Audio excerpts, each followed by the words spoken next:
दोस्तों, टाइम को effectively manage करने के प्रिंसिपल्स को जानने से पहले 3 बेसिक क्वेश्चंस को समझ लेना बहुत ज़रूरी है। पहला, आजकल समय की इतनी कमी महसूस क्यों होती है?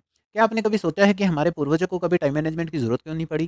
कैसे वो अपने सारे काम इफेक्टिवली पूरे कर लेते थे? क्या उनको दिन में 48 घंटे मिलते थे? ऑब्वियसली नहीं। हर किसी के पास 24 ही घंटे होते हैं सफल या असफल होने के लिए।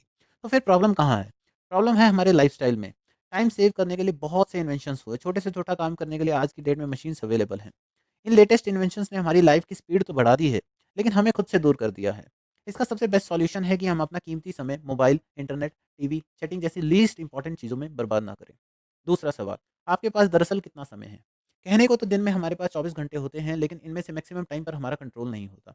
8 घंटे की नींद, 2 घंटे का खाना-पीना, नहाना-धोना जैसे कामों में खर्च हो जाते हैं। अगर इस हिसाब से देखें तो 40% टाइम जो है वो उस पे हमारा कंट्रोल नहीं होता। सिर्फ 60% टाइम है हमारे पास टू यूज़ इट इफेक्टिवली। अगर हम लाइफ में कुछ पाना, कुछ बनना, कुछ करना चाहते हैं तो ये ज़रूरी है कि 60% टाइम को हम इफेक्टिवली यूज़ करें।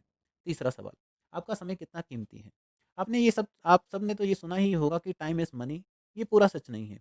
समय संभावित धन है, अगर हम उसको सही से यूज़ करेंगे तभी हम धन कमा सकते हैं, वरना नहीं। इन तीनों बेसिक क्वेश्चंस को माइंड में रखते हुए हम ये जानने की कोशिश करेंगे कि कैसे हम अपने टाइम को मोस्ट इफेक्टिवली मैनेज कर सकते हैं। तो आइए शुरू करते हैं।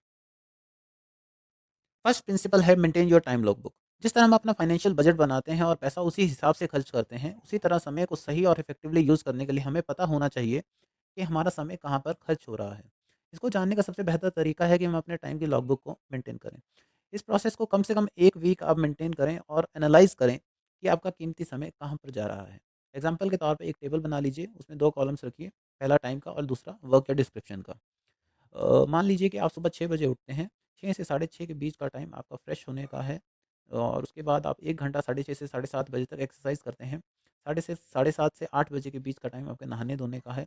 8 से साढ़े 8 के बीच में आप नाश्ता करके तैयार हो जाते हैं ऑफ़िस के लिए। साढ़े 8 बजे आप अपने काम के लिए निकलते हैं और साढ़े 8 से 9 के बीच आपका ट्रैवल टाइम है ऑफ़िस पहुँचने का।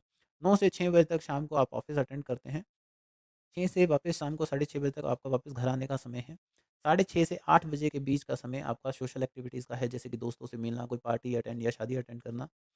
8 बजे से लेके रात को 10 बजे तक का टाइम जो है वो आपका फैमिली टाइम और डिनर टाइम है और उसके बाद 10 बजे से आपका सुबह 6 बजे तक आपका सोने का समय है। ये एक एग्ज़ाम्पल था, आप अपनी जो दिनचर्या है, जो आपका लाइफ़स्टाइल है, आप उसको टेबल पे मेंटेन कर सकते हैं और जितना डिटेल में आप इसको मेंटेन करेंगे, उतना ही ज़्यादा ईज़ी होगा आपको आपका डेली रूटीन को एनालाइज़ करना कि आपका टाइम एक्चुअली जा कहाँ रहा है। आप इसको एक्सेल में मेंटेन कर सकते हैं क्योंकि ज़्यादातर लोग आज की डेट में एक्सेल यूज़ करते हैं। एनालाइज़ करने से ही आपको पता चलेगा कि एक्चुअल में प्रॉब्लम है कहाँ पर। लाइफ़ का भी एक बहुत अच्छा इंपॉर्टेंट नियम है कि किसी भी नई चीज़ को करने के लिए आपको कोई पुरानी चीज़ को छोड़ना पड़ेगा। यानी कि कोई भी नई एक आप अच्छी हैबिट को डेवलप करना चाहते हैं, तो कोई ना कोई एक पुरानी हैबिट आपको ढूँढनी पड़ेगी और अपनी लाइफ़ से निकालनी पड़ेगी। सेकंड प्रिंसिपल है सेट योर फाइनेंशियल गोल्स। कहीं भी पहुँचने के लिए हमें अपने लक्ष्य का पता होना चाहिए। अगर कोई डेस्टिनेशन है, तो ही हम प्लानिंग कर पाएँगे और उस डायरेक्शन में हम आगे बढ़ पाएँगे। गोल्स कह लीजिए, आप लक्ष्य कह लीजिए, जनरली 2 तरह के होते हैं। एक कॉमन गोल्स होते हैं कि जैसे कि मैं बहुत मेहनत करूँगा, बहुत कोशिश करूँगा, ये करूँगा, वो करूँगा, एटसेक्ट्रा, एटसेक्ट्रा। दूसरा होता है मेज़रेबल और डिटेल्ड गोल। जितना हमारा लक्ष्य स्पष्ट होगा, उतने ही सफल होने की संभावना हमारी ज़्यादा होगी। मैं दोबारा रिपीट करता हूँ, जितना हमारा गोल क्लियर होगा, उतना ही सक्सेसफुल होने के चांसेस हमारे ज़्यादा होंगे।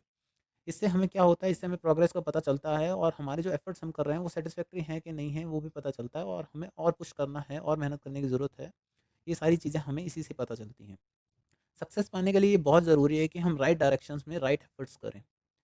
थर्ड प्रिंसिपल है do the most important works first. यानी कि जो सबसे महत्वपूर्ण, सबसे ज़रूरी काम है, उसको सबसे पहले ख़त्म करें। जनरली होता क्या है कि जो भी काम हमारे सामने आता है, हम उसको करने में लग जाते हैं और हमारा जो सारा टाइम है छोटी-छोटी चीज़ों में वेस्ट हो जाता है। सक्सेस पाने के लिए ज़रूरी है कि हम जो मोस्ट इम्पॉर्टेंट काम को है, उसको सबसे पहले ख़त्म करें। अपनी प्रायोरिटीज़ को क्लियर रखें और लीस्ट इम्पॉर्टेंट कामों में टाइम वेस्ट ना करें। ऐसा करना बहुत ही आसान है। आप अपनी डायरी या एक्सेल में एक टेबल बना लें और उसको 3 कॉलम्स में डिवाइड कर लें। Column A, column B and column C. Column A में सबसे ज़्यादा इंपॉर्टेंट कामों या मैंडेटरी कामों को लिखें और उसको सबसे पहले ख़त्म करें। कॉलम बी में थोड़ा-सा कम इंपॉर्टेंट कामों को लिखें और कॉलम ए के बाद ही उसको स्टार्ट करें। और लास्ट में कॉलम सी में लीस्ट इंपॉर्टेंट कामों को लिखें और अगर कॉलम ए और कॉलम बी के बाद आपके पास समय बचता है, तभी उन कामों को खत्म करें। फोर्थ प्रिंसिपल है use your travel time effectively. आपका फ्यूचर आपकी डेली रूटीन में ही छिपा है। आजकल ट्रैवल हमारी डेली रूटीन का एक बहुत इंपॉर्टेंट हिस्सा बन चुका है। जनरली हम लोग ट्रैवल करते वक्त अपना सारा टाइम खाली बैठकर, सोकर या फिर गाने सुनकर वेस्ट कर देते हैं। इस प्रीशियस टाइम को आप बुक्स पढ़कर, एजुकेशनल ऑडियो सुनकर या कोई भी इंपॉर्टेंट काम करके अच्छे से यूटिलाइज़ कर सकते हैं। अगर आपके अंदर किसी काम को करने की प्रबल इच्छा है, तो आप उस काम के लिए बिल्कुल टाइम निकाल लेंगे। फिफ्थ प्रिंसिपल है learn the art of delegation. हर कोई चाहता है कि वो अपने सारे काम खुद कर ले, क्योंकि हमें ये लगता है कि हम अपना काम खुद अच्छे से कर सकते हैं। लेकिन एक लेवल पे पहुँचने के बाद फिर प्रोग्रेस रुक जाती है। यही काम करती है द पावर ऑफ डेलीगेशन। सही काम के लिए सही व्यक्ति को अपॉइंट करना अगर आप सीख लेते हैं, तो एक्सपोनेंशियल ग्रोथ देखने को मिल सकती है। कुछ बड़ा करने के लिए ज़रूरी हो जाता है कि हम अपने सबऑर्डिनेट्स की कैपेबिलिटीज़ पे भरोसा करें, क्योंकि हमें एक टीम वर्क चाहिए। इसलिए काम सौंपना सीखें। डेलीगेशन में निपुण होने के लिए 2 चीज़ों की ज़रूरत है। एक तो ये पता लगाना कि कौन से काम सौंपे जा सकते हैं, और दूसरा किसे। मोस्ट इम्पोर्टेंट कामों को आप खुद करें। तो आइए फटाफट इस वीडियो को समराइज़ कर लेते हैं। सबसे पहले जो पॉइंट था, हमारा प्रिंसिपल था prepare and maintain your time log book. Second, set your financial goals. Third is the most important, do the most important works first. Fourth principle is use your travel time effectively, and fifth one is learn the art of delegation. इस video में हमने 5 principles को cover किया है। बाकी के principles हम second part में कवर करेंगे। And finally, thank you so much for watching. अगर वीडियो अच्छा लगा हो तो लाइक कर देना, अपने दोस्तों के साथ शेयर कर लेना, and do subscribe the channel. Thank you, take care and keep smiling.